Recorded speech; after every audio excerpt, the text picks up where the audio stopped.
Dans cette présentation, nous allons découvrir les tests d'identification d'ions étudiés en troisième.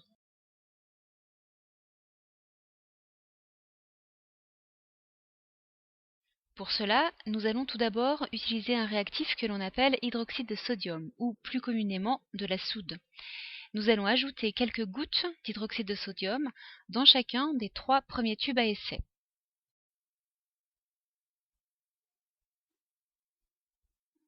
Dans le premier tube à essai, nous observons la formation d'un précipité de couleur verdâtre. Dans le second tube à essai, après ajout d'hydroxyde de sodium, nous observons la formation d'un précipité rouge brique. Dans le troisième tube à essai, après ajout de quelques gouttes d'hydroxyde de sodium, nous observons la formation d'un précipité bleu. Un précipité est obtenu à l'issue d'une réaction de précipitation.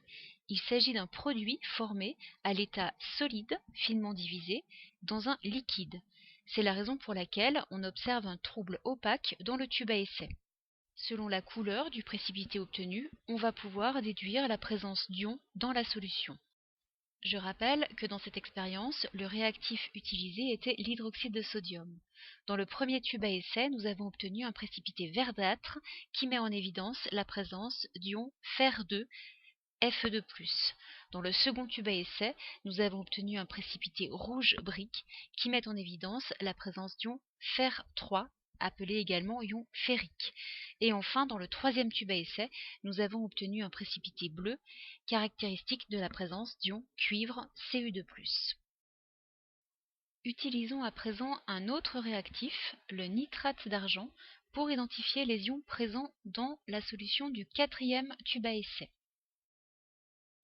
Après ajout de quelques gouttes de nitrate d'argent dans ce tube à essai, on observe la formation d'un précipité blanc.